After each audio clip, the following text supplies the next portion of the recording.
Hey, Bourbon brothers and sisters, here we are again, Sample Sunday. I think this is episode 5. Starting to lose count. I'm old, my memory's going. Angry Mac, Sample Sunday, one versus the other. I don't know what these are. This is Sample 1 and Sample 4, sent to me by someone. The answer key is right in front of me. I had them poured by a third party, and my only request was keep them around the same proof. So I don't know if this is a bourbon, a rye, an American light whiskey, if it is a big distiller, small distiller. She just said, hey, I have 2 for you, same. There's numbers on them. I said, even better. So you don't even know what they are, not that she would. So if you like this and you like what I'm doing, please subscribe. If you don't like what I'm doing, please subscribe. Subscribe to protest. The best part about subscribing, it's free. So let's get into this. Let's see what we got on the barrel. So first one I'm going to look at is number 4. Number 4. Don't know what it is. It's got a nice light golden color. Nice little U on this. Can you see it? This is my Long Island Bourbon Social Glass. Had a great meetup last week on Saturday. So let's see what the nose is like.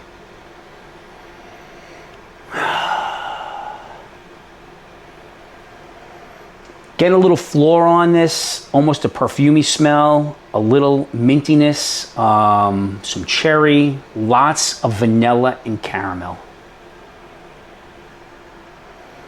Smells very light. There is, I think, a hint of cinnamon spice in here. Smells very good. Legs are nice. Nothing to write home about, but nice. So I can't really judge the viscosity. Looks nice, smells nice. I enjoyed that. Very inviting. So let's go to number 1. Now, right off the bat, number 1 is more light gold, definitely lighter. Is not holding this side of the glass as much. So it's lighter, not holding as much, no legs to speak of. And this is my man, once again, Bruce, the Gourmet Grandpa. If you're not following him on TikTok or Instagram, you probably should. Nose on this one is nice. It's honey, it's sweet. Vanilla. Very, very simple. This is a very simple smell to it. It's pleasing, and it doesn't have to be, the smell doesn't have to be overly complex. I think it just has to be inviting. Both of these are inviting. Both of these are pleasant. So when I smell something, I want to smell to have me want to drink it. It needs to be, and I say it often, it needs to be inviting. So both of these are inviting, both around the same proof. I'm going to say that the one on this side, number 4, may be the higher of the proof because of the viscosity, because it's a little darker, maybe spent a little bit more time in the barrel. And once again, I only ask that they be within the same around 5 or 6 or so, but years wise this may be a little older. Let's get on the palate here. Cheers, everybody.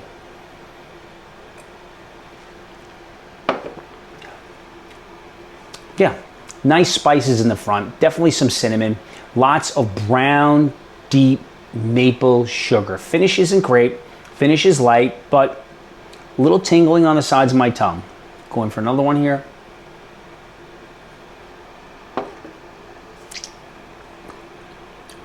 Definitely nice cinnamon, definitely nice flavors. I do like that heavy brown maple sugar taste.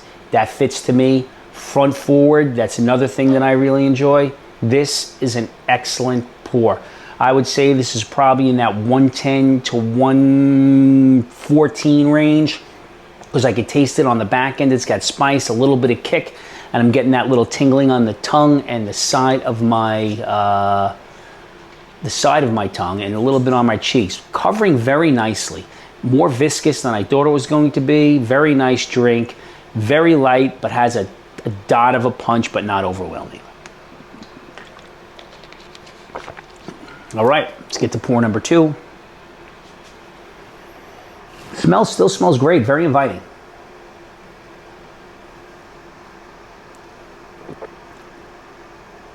Okay, this is much different. This almost has like a little bubblegum flavor to it. Definitely a nice spice. It's in that cinnamon range, that cinnamon, but it's not a cinnamon. It could be like a cardamom or anise, but it is a very pleasant taste. Once again, this one's a little more front forward. Back is a little bit more very, very sweet like candy.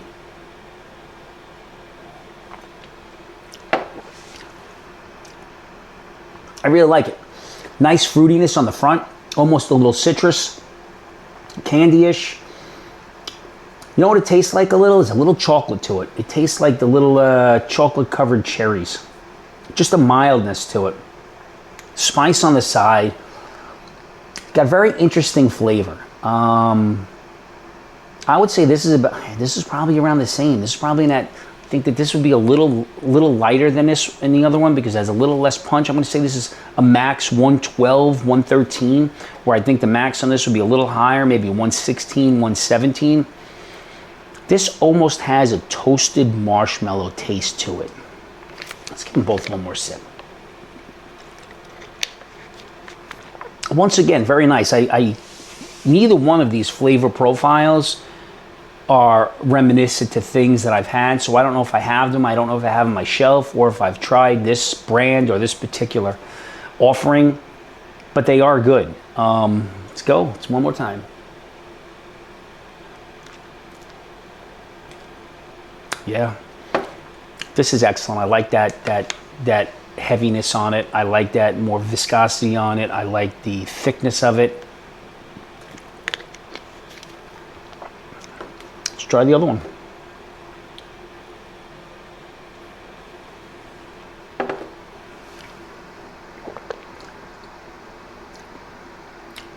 Yeah, they're both great. I'm going to go with pour number 4, and the reason why, I think the flavors are a little deeper. I think it stayed on my tongue more. I think there was just a little bit more complexity, but I'm going to tell you what, I'm not mad on either one of these. I would be more than happy to get a bottle of both of these.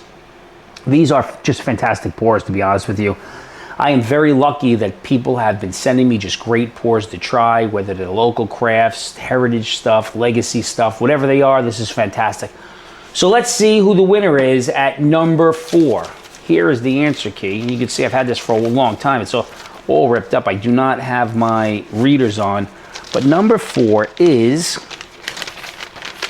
Number 4 is Barrel King Bourbon. Barrel King Bourbon, 46% MGP, an 8-year MGP, 4% a 12-year MGP, 114 proof. So I don't think that's way off on that. You know the notes that we're getting there. One of them is some wild turkeys in there. It's an 18-year ALW in there. An 8-year wild turkey. So this is quite the blend from Barrel King. And I tell you, I was getting all those complex flavors from it. And it does explain why it was a little bit darker and a more of a flavor that I had. Do you know, everybody thinks I just drink craft. I don't. And I do, out of all the legacy brands, the wild turkey, Russell stuff is probably more my favorite because I do like that flavor profile just a dot more. Number one, right? Never heard of this. A Thai Icad DA Distillery from Springfield, Missouri. It's a double barrel rye. Number 1, it's a double barrel rye finished in rum barrels. And you know what? That explains the mintiness and that floralness that I was getting. It's only 92 proof, which is very interesting. So my pour was a little off. 92 and 114 isn't that close together, sister. I got a reminder about these things. And that's probably why I went for the 114. Because that is right in my range. That is right in my range that I really like. That 110 to 120 is my honey spot. I'm just letting everybody know that. But this was damn good at 92 proof. It actually drank a little bit higher. I do believe that it had a nice little kick to it, but it was a little simpler and less complex. And the blend on this explains why. So in this round, Barrel King wins this round. 114.5. I have never had a Barrel King until just now. However, I do have one bottle that was sold to me for a fundraiser for dementia. I just haven't got into it yet, and now I'm even more excited to get into it. Now listen, find your people, give them a hug. Tomorrow's no guarantee. It's never what's in the glass. It's who you're sharing the glass with. Now I'm sharing with you please like and subscribe. Help Angry Mac get to 1,000. Well, how about just now? How about just get me to 350? Cheers, everybody. Oh, so good. We'll do another cheers.